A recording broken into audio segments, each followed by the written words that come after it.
So, I know nothing about any of you here, and I'm going to introduce NumFOCUS, the non-profit that is behind the PyData group, behind the group that you have here now, and behind the over 100 PyDatas we have around the world, and talk a little bit about community and why we need this kind of group. But to do that, I need to know a tiny bit about you first of all. So, how many of you here go to the regular Python meetups? It might be lots of you, it might be few of you, only a couple of you? Okay. All of you who have the hands down, can some of you shout out how you knew about this event? The People Prague meetup. The which one? Prague Python meetup. Prague Python meetup, okay. And is that one that everyone else recognises? No? We were terribly quiet. Yeah? Some nods? Okay. I'm going to ask you some more questions later on, so drink some more beer. So I'm always curious as to why people come together and why they come and join communities and where they come from and also what their motivation is. Is it just to learn something new and then disappear elsewhere, or is it because you've got some deeper drive in a community or an ethos or a software stack or whatever which will keep you coming around?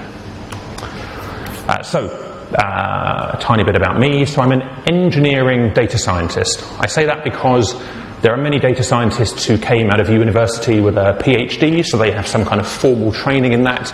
I don't have that formal training. I've made all of this up as I've gone along, but I've been doing it for 15 years, back before we had the term data scientist. So I've been doing this back when you could be an artificial intelligence researcher in industry, applying academic work to industrial solutions, a title that nobody, including myself, understood, but was the best that I came up with. And then later we got the term data scientist, and suddenly I had a shared vocabulary with people who might employ me, which was quite nice. How many people here are PhDs in their respective areas around data science? I'm not going to ask you any questions, just put your hands up. So a couple of you PhDs? Okay, alright, so not so many PhDs. So you don't need to have a PhD, of course, to do data science. You can just make it all up as you go along. I work back in London, so I work with teams, coaching them. So I tend to work with teams of junior and intermediate data scientists, where perhaps they're being given lots of requirements by a management team, where the management team aren't necessarily very numerate. They don't know how to ask the right questions of a data science team. And the juniors, which can be like graduates from a PhD program, but juniors in an industrial environment, are saying, yes, we can do all of that. And then it turns out you can't do all of that, and you have to push back. And so I go and help a team there.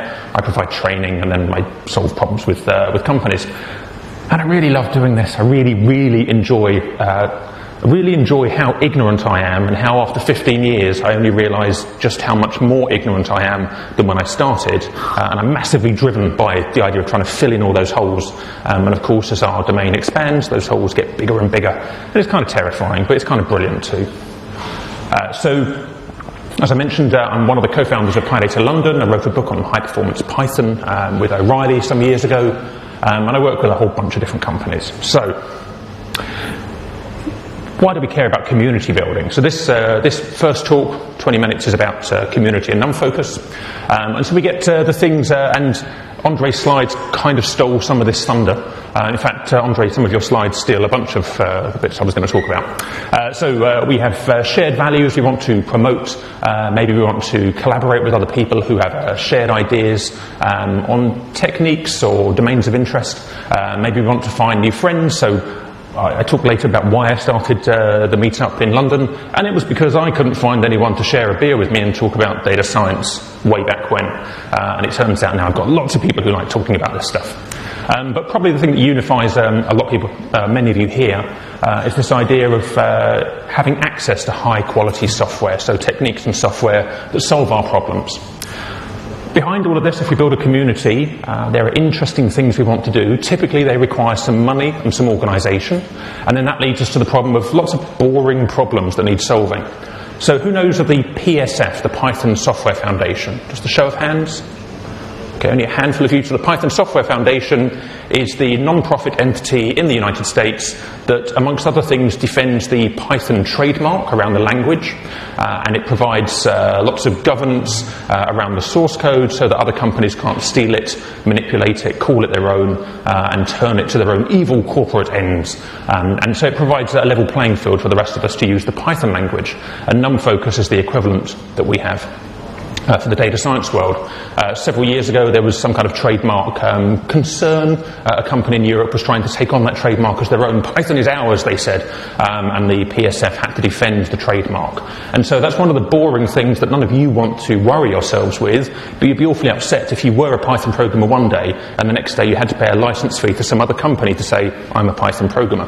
And so those kind of things don't happen because we have these organizations that defend some of these requirements. Writing conference contracts, incredibly boring. You need a legal entity to deal with that.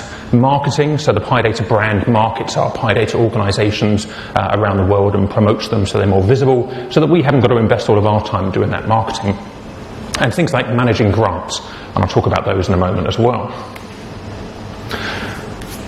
So I probably just told you this slide. So yes, NumFOCUS backs a lot of the things in our PyData world. It is a legal entity. It's a 501c, I think is the right name, a US non-profit. And it, amongst other things, provides the meetup.com hosting, which runs to tens of thousands of dollars a year now for all of the PyData meetups around the world. So the local organisers don't have to pay for that out of their own pocket, which is a good thing. It provides a code of conduct, and we saw an example of that on the screen earlier, and that means that whenever I go to a PyData event around the world, I can assume that we've all got similar shared values, and that if anybody steps out of line and is not particularly cool to somebody else regarding their race, religion, sex, gender, whatever it is that's covered by the code of conduct that this person is infringing upon, we can do something about it. And it will start with a conversation just saying, hey, that's not cool, you should modify that, maybe you need to go and say sorry, and it can be escalated if needs be. The Python Software Foundation has had to do similar things with the PyCon US conference, with several thousand attendees every year, some hijinks, lots of drinking. Every now and again things get a bit out of hand and they have to step in and do something to make sure the community maintains its core shared values, and it can be seen to correct inappropriate behaviour when things step out of line, so that it is inclusive for everyone, so encourage a nice diverse community. NumFOCUS also organises sprints, so we can do hackathons, things like Panda sprints, so we can add lots of new code and some easy shared environments where we haven't got to go and organise all of it ourselves. And you get stickers as well. And so I brought a gift via America. I have packs of stickers. I've got PyMC3, I've got NumFOCUS, I've got pandas. Could you please open up that bag of stickers? And then, of course, what you want to do is adorn your laptop back with lots of stickers, because then we're doing the marketing and the promotion. You don't have to, but clearly I do, and I think you all should as well.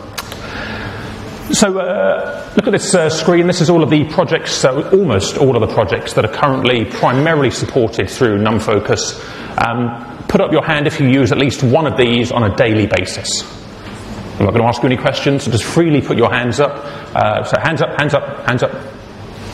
All right, so it's pretty much all of you use at least one of these. Hands up if you use, say, 3 of these on a weekly, monthly basis. Okay, and then maybe 5 of those.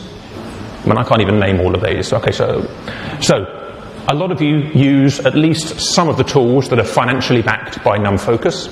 And so the reason you can earn a salary, you have your academic stipend, you enjoy using Python and these tools in your spare time, is in part because of the financial backing and organisation provided by NumFOCUS. That's not the only reason, of course. It's because there are lots of volunteers who promote, support and develop this code, market it, document it, test it. But part of that happens because we get the financial support bringing people together for these sprints.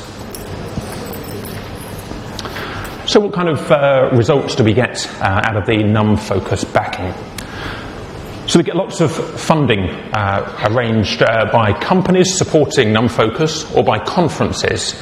So the PyData London conference that I helped to run back in London, we raised, I forget the exact number, somewhere around $100,000 for last year's conference that went to NumFOCUS. And there are some costs that come out of that and other bits, but as a gross lump of money, about $100,000 went towards NumFOCUS from the volunteer effort from those of us in London, which is it's a big chunk of money. That can go towards grants, so that NumFOCUS can disperse grants to people who want to run sprints. So there's Panda sprints, there's the John Hunter Matplotlib Summer Fellowship.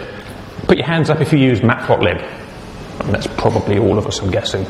So matplotlib, it's the main plotting tool in Python. For a lot of years, it didn't have as much love as it needed, but it had one character behind it, John Hunter. He was the main driver of all of the work behind matplotlib. He did an incredible amount of work, and unfortunately, several years ago, he died of cancer. He died very quickly, and it was a huge loss to our ecosystem. He put a lot of work in, devoted a lot of time for all of our benefit. And so to recognise that, NumFOCUS put up this grant, and so every summer they run a fellowship program for several people to be paid to work on matplotlib and promote it. So that serves two purposes. One is to provide new software to all of us without any of us doing anything. That's brilliant. And also it enhances the career of the people who are going into these fellowship programs, so they get a leg up and they become more visible. They've got something on their CV to show, hey, I understand how open source works, and demonstrably I've improved the ecosystem.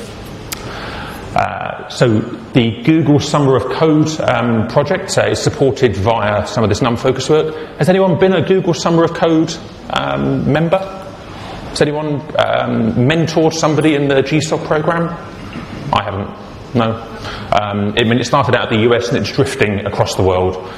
So under this program, I think Google facilitates it such that independent mentors can then mentor some kind of junior, someone younger who's coming into the ecosystem, and there's some financial aid put around that to bring the people together so that the people in the program can contribute to open source and enhance their CV and give us free new tools. We've got 116 meetups. I don't know where, I guess you're the 116th or the 115th or something, given that this is the first one. But congratulations, you're part of this huge, great growing ecosystem. And I'm really hoping that this is going to grow out here and you're going to get more involved. We've had tens of conferences over this year, and every year. We've gone up from a handful of conferences 5 years ago. Now we have tens per year. And one of the outputs of that is all the videos go into YouTube and they're free. So all that knowledge that's been compiled and then put together and then distributed out there is freely available from many conferences in different languages around the world. And that's just one of those nice little educational resources. That's hundreds going on thousands of hours of free educational material compiled for your benefit where you have to do nothing for it. That's brilliant, right? That really enhances your career, and it comes for free. And via the continued work to improve the diversity in the ecosystem, we just have a really friendly community. I remember reading years and years ago about a description. It was a British computer publication, the Register, talked about how different programming groups, different languages kind of characterise themselves. And it talked about the Python world being full of happy hobbits. They were just smiling, happy people who helped each other and drank beer and were generally quite jolly. And I liked that. And that was like 10 years ago I read about that. And I think it's still kind of true. We're just a friendly bunch who support other people, and we're all kind of nice to each other. So there's some of the conferences that are coming up in the coming months. You've got Warsaw, not far from you. Next year, all of the major PyData meetups around the world are beginning their planning for their next round of conferences, and it'd be great to see you at some of those, maybe speaking at some of them. So this is our current community. London, so the meetup that I co-founded, we're 5 years old now. We were the first PyData outside of the USA. So it started with a conference. I was getting phone calls from Travis Oliphant. Some of you would recognise that name. He's the guy who made NumPy, and NumPy is the numeric library behind all of the tools that we're using. So I was getting phone calls from Travis saying, Ian, we want to run PyData in London. We'd love you to co-host it. I said, well, that's brilliant, but I'm writing this book for O'Reilly. I'm working, I'm trying to find a house. I've kind of got a lot on my plate at the moment. I don't want to go and volunteer to run a conference. This went on for a little while, and then one day I got a phone call from Travis saying, Ian, we booked the conference, it starts in 5 weeks' time, we've started selling tickets, we haven't got any speakers, could you do something about it? I thought, right, well, okay, either I run the other way, or I accept this interesting opportunity where the conference is financially backed, it's got a venue, tickets are on sale, I know lots of people, we could probably bring a conference together, and most of the hard work's been taken care of. So for 24 hours I mailed everyone that I knew saying, put in a conference proposal, and we got a whole pile through, we had a good selection committee, and then we ran the first conference. The first conference was 200 people, and that was organised in 5 weeks with Cecilia Liao and Emlyn Clay, my two co-founders. Now, the monthly meetup has over 200 people, That's every month in a hedge fund. And the conference has grown to 500 people. So we've grown, we've scaled a heck of a lot. Learned a lot along that time. 95,000 members around the world. This is an incredible achievement. Many people in this ecosystem are contributing their knowledge by talking, and that's something I want to encourage all of you to think about doing. And you can stand on stage and wave your arms and drink beer, and it's all very nice. And you get to give back to this community that provides all the tools. And that's, I guess that's a good connecting point there. How many of you make your salary out of PyData? So it could be academic salary, industrial salary, whatever. How many of you are paid in some shape or form because of the PyData ecosystem, so the Python data science ecosystem? Just put your hands up if you earn money because of this ecosystem. It's got to be more than a couple of you. I mean, I certainly do. Most of you use pandas on a weekly basis, you said. All right, in that ecosystem. So that means that most of you are earning your salary by consuming from this ecosystem. So a very sensible thing to do is to contribute back to this ecosystem to balance things up. So I mentioned earlier that one of my reasons for starting the meetup was to meet like-minded folk. I live down in Brighton, sunny, beautiful little part of the UK, where everyone's a designer, everyone's got cool ideas about design, nobody cares about data. At least that was the case back then. I couldn't find anyone to talk to about data science and AI as it was. But we started this group, it's grown to 8,000 members, it's brilliant. After every meetup, we go to the pub and we have beery conversations around data science, and I'm just so happy. And I get a big grin on my face, and I know I'm a geek, and I'm really, really happy and very comfortable with that. For my personal career, I get invites to speak around the world, which is brilliant. I get to go to places like Prague that I've never been to, which is lovely to come to somewhere new, meet new people. Recently I received a Community Leadership Award for 5 years of going around the world and talking and doing this. Which is very lovely. It's lovely as well because it means that NumFOCUS is recognising the people who are putting their time into other parts of the ecosystem, not just writing the tools or running the events, but also going out and promoting these events. So if you're interested in that angle, have a look at NumFOCUS and see there's a plethora of different awards they give, and it involves a trip to New York when you receive an award. So it's a nice way to go and meet another part of the ecosystem you wouldn't normally meet. I get better consulting options, which is great. I run my own consultancy, so I want to meet interesting people. And I get interesting collaborations. I've been on and off working with an NHS researcher, so that's the National Health System in the UK. He's been working on ventilator data for prematurely born babies. And I've been working with him using the data science ecosystem with his Pythonic knowledge to get better at understanding the dynamics of this baby's breathing, which means we're helping to improve healthcare around babies. I do that unpaid because it makes the world a better place and it makes me happy.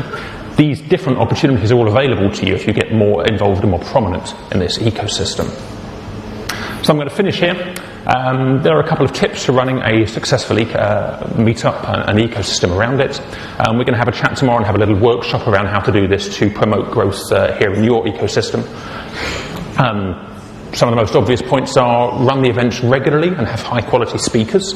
So many of you, if not all of you in here, have something you could share. You might not want to share it, you're a little bit slow to put your hands up at the moment, but you all have good knowledge, right? So if you're using Python and the PyData ecosystem on a weekly or monthly basis, you've all learned things that nobody else knows in the room. You could all share that back. That's one of the ways to contribute back to the community.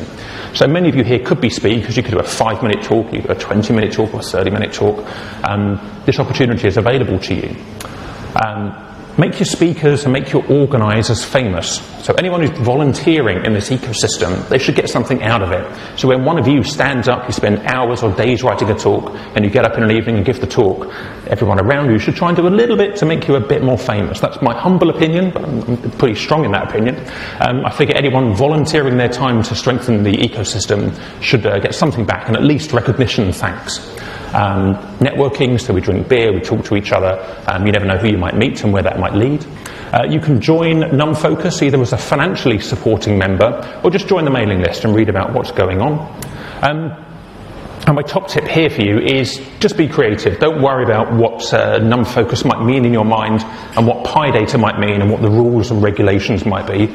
Do the right thing for your local community and grow it up. Fit within the wider ecosystem, of course, but do the right thing, grow it up, make it vibrant and make it work here. And then you'll have a lovely, sustaining little meetup. And that'll be a really nice thing to see occurring on a regular basis. So I'm going to finish talking for the first talk just there. Thank you very much.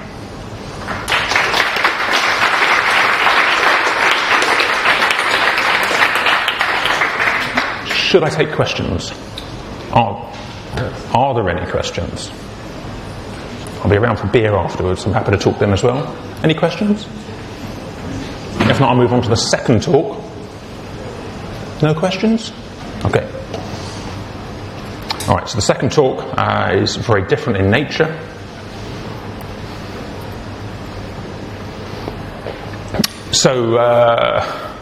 So first of all, I like alliterations, so we're going to talk about deftly delivering data science projects. I couldn't come up with a D for projects. I ran out of steam there, but I tried to get all the same letter in the title. So one of the things that I do, I mentioned I work with companies back in London on coaching and teaching.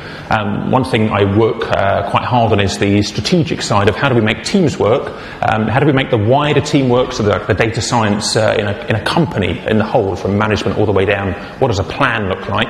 And then how do the data scientists actually deliver projects successfully? So how do we get them to ask the right questions, do the right thing, and then deliver a thing that's actually valuable rather than other things that can occur. And I'm doing that increasingly. I'm starting to talk much more about it. So this is the first delivery of this talk. So not only would I like your feedback later, I would like criticism, please. What did I miss from this talk? What should I have given? So tell me at the end what's missing and what was useful to you. I really would value that feedback right now.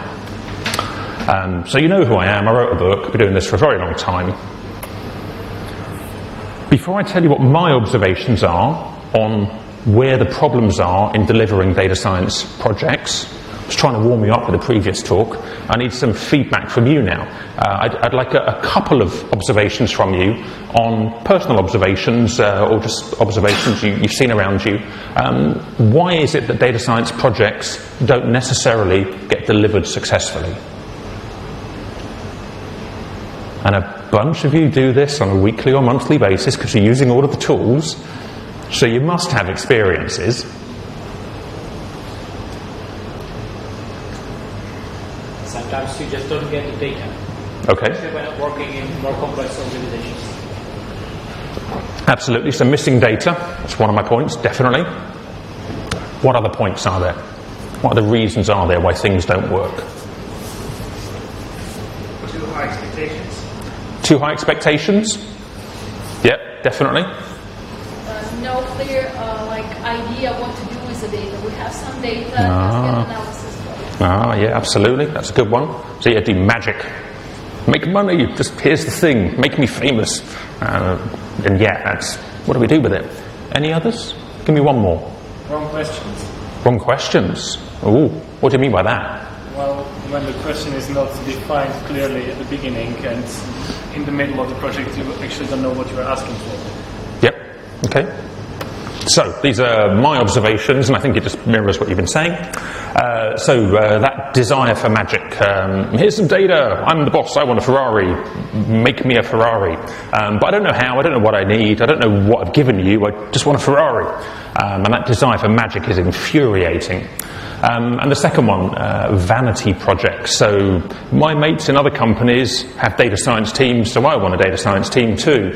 So data scientists do the data science thing and make me a Ferrari.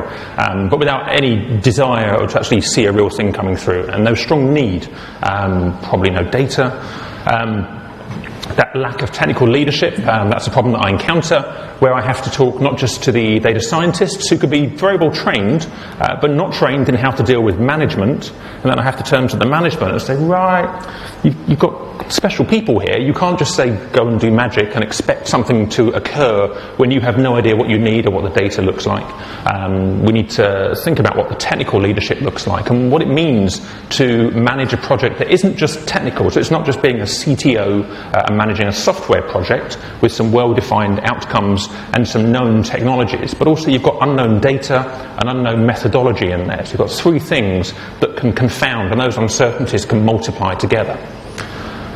Bad data, I've given talks on bad data, there's loads of bad data. Data lies to you a lot of the time. I assume all data is lying unless I can prove otherwise, and that's the easiest place to start from. The data is out to get me. But if the data's not out to get me, it's probably full of mistakes, and somebody tells me some very polite interpretation as to what's in the database, and it turns out it's full of rubbish, and someone just misentered it, it's got bad timestamps, it's got badly coded entries, or you're missing chunks of it. And then it's all confused because it changed over time and no one documented those changes, and you're supposed to do magic with this. And then lack of buy-in as well with the client. So you're told to deliver magic because the boss wants the Ferrari, but the person you're delivering magic to doesn't need this thing. This thing's just a pain in the backside to them, so they don't want it anyway, and you're left in between. There's lots of reasons why this goes wrong. There's a couple of hallmarks of good data science projects. So numerate management asking sensible questions, well, that's brilliant. You've got a manager you can talk to and they don't mind talking about the uncertainties and difficulties and where the value is. Suitable data, so data that is complete enough, good enough, doesn't lie too much, so we can do something with it. And we've got well-defined outcomes that are agreed to be achievable. So we've got some stretch goals that might all get us all a Ferrari, but we've got some useful goals that might actually just see us surviving in our jobs and not getting fired. It's a great place to be. So I've been developing a bunch of the lessons that I'm talking more about now at companies like these. So some of those are corporates, so Channel 4, huge broadcaster. Endava might be a name out here. It's from the UK. We know it as a nearshore Romanian outsourcing group. So I don't know if is Endava known out here? Is it a thing? Yeah, okay. And QBE, huge insurer, and then some smaller companies back in the UK. So at different levels of dealing with data science, different environments, corporate, startup, and then seeing how these things work in different ways over many years. So I'm going to run through a couple of slides on some suggestions, and I'm hoping that all of you get at least one thing out of these slides. Just one thing and I'll be happy. So project specification, I think all projects should start with some kind of specification, just a couple of pages maybe, could be a bit longer, but at least a few pages that tells us things like what the problem is that we're solving. So we all agree, a couple of paragraphs, this is actually the problem we're solving, not this crazy other problem in somebody else's head. Where are the unknowns? What are the things that might damage the project or kill it or slow it down or confuse us? So at least they're written down and we can decide, are they dangerous? Do we want to do something about them? Or we all agree that these risks exist? We can have a set of milestones. So over the next couple of months, we're going to try and achieve this, this and this. And if everything goes well, maybe this and this as well. And we can see what the expectations are then. So we can do expectation management with the client and people around us. Do we have a gold standard data set? So do we have data that we trust that's well annotated? So if we're doing a supervised classification problem, who gave us the labels? Do we trust the labels? Did somebody make the labels up? Are they full of lies or are they good? And then what's the definition of done? When we get to the end, do we actually know what the end is? You know, is it an AUC score of 65%, or is it something else? 66%, 90%, and why? What do these numbers mean? So what is a human interpretation of these numbers, and are they stated clearly? I like this idea of a data story. This was documented by a colleague of mine in London, Bertil, and he wrote an article on Medium about this. So the data story lets us explain that we understand our data. And a data story can be something like a Jupyter notebook. You load in some data, and then you graph it, and then you explain what these graphs mean. So I've got 10 columns of data, these are what the columns mean, and these are the main relationships between the columns, say between pairs or between triples of columns. So this is the dynamics that we see in the data, the time series or the longitudinal data, whatever we've got. And it's probably a notebook, and if it's a notebook, you can run it on a new data set, and then you can save it out, and you can use NB-convert to convert that notebook into an HTML artifact, and you can add it to your Git repo because you're all good developers, and you do source control, and then you have a nice HTML document that you can read and print out and share and stick on the wall, and everyone can see this story, and the story has lots of human interpretation in it.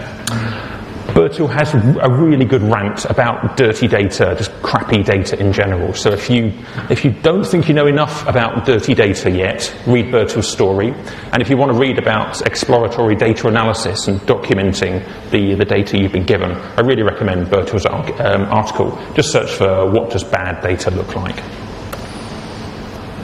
There's a bunch of standardized approaches that we can use when we tackle our data science projects, rather than two people sitting in the room solving the same problems differently when they're all the banal problems, the really boring problems. Things like cookie cutter. If you search cookie cutter data science, there's a cookie cutter recipe. So cookie cutter gives you a standard folder template for Django projects and for Python projects and R projects.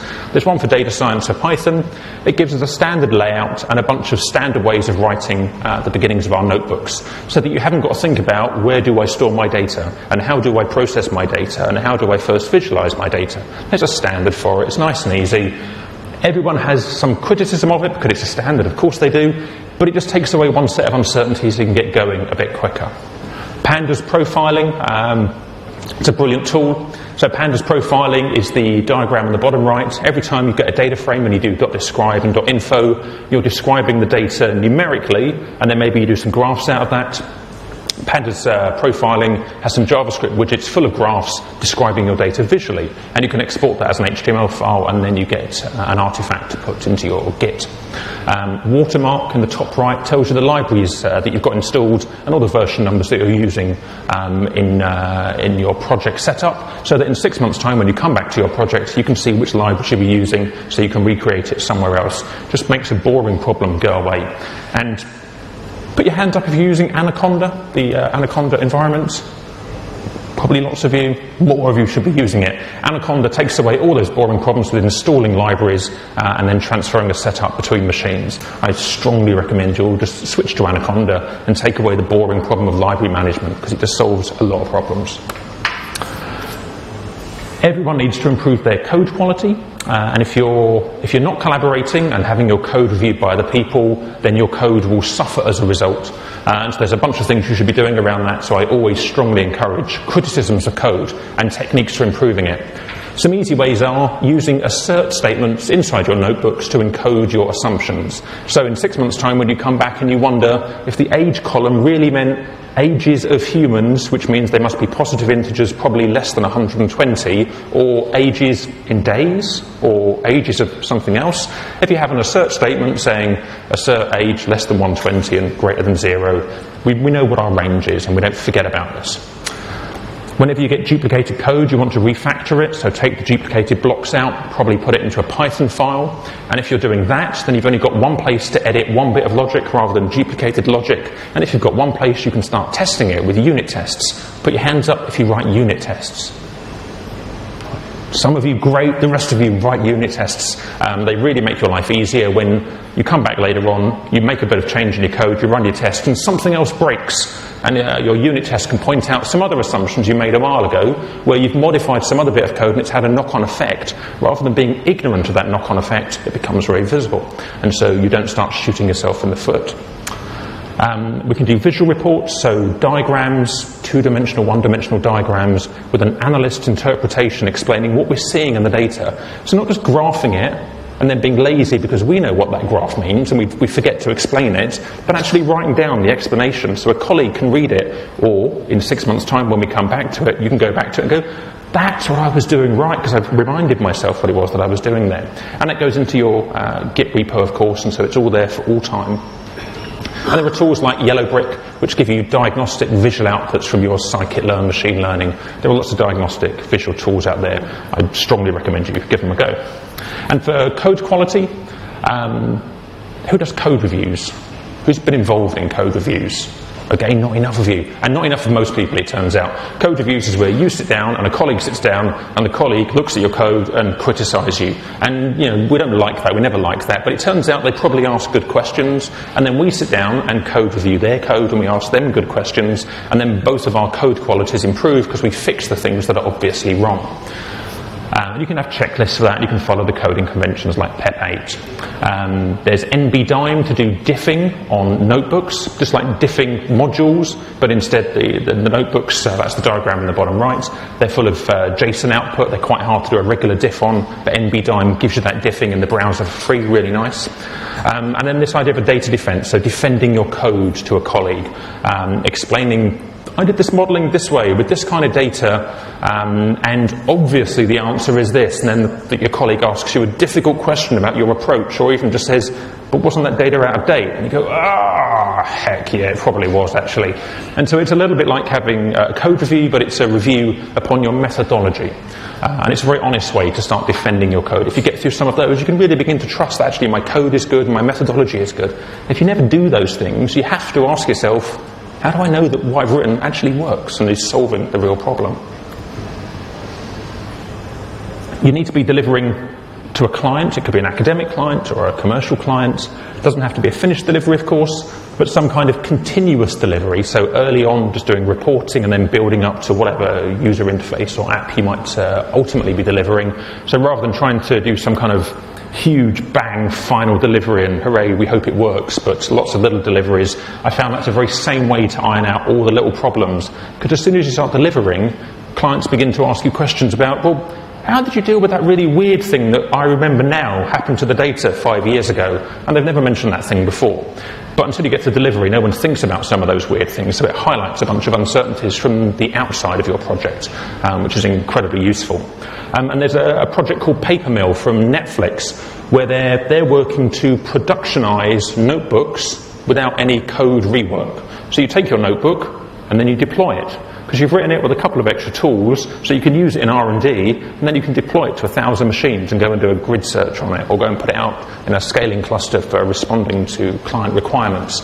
So Papermill looks like a really nice way to bridge the deployment gap that we get from working in notebooks up front. So I'll summarise here. I always push for strong honesty in the work that we do, so I don't mind saying, I write code when I'm tired. That means my code quality can go down.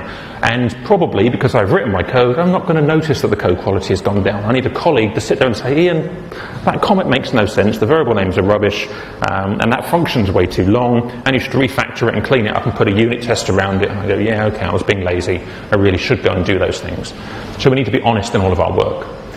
We need to keep improving our technique. I talk to many clients where people are so fixated on delivery, they forget to go and get better at their tooling. But all of us, we're artists, we have to get better with the tools we have around us. If you're not practicing and improving, you just get a bit stale, then it's quite hard to catch up. So keep trying to introduce new techniques all the time.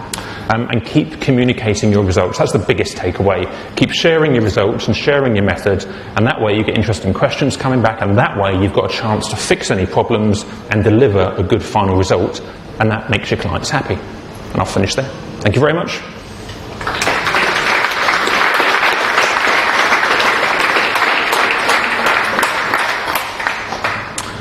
Are there any questions there? I totally haven't told you very much at all there. There must be some questions. You can always ask me questions over beer later on. No questions? Well, in that case then, how do we go from here? I think there's stickers that everyone needs, and we probably need to get some beer. Well, I think you are free to take a beer for sure. Well, okay. Should we just break for beer?